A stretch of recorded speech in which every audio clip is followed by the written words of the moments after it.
How to reset 2021 Tacoma maintenance light oil reset. Hit once so you see this.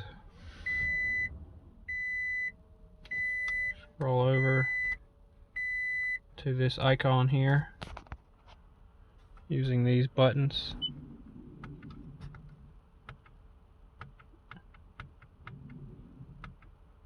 This is it. Press the dot. Scroll down. Down, down, down.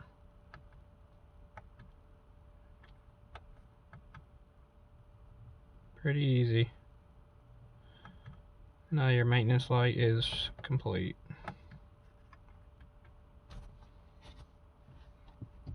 Shouldn't get a maintenance required when you start it up.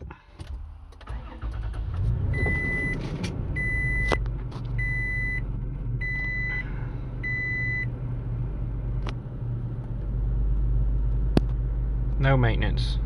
Job done.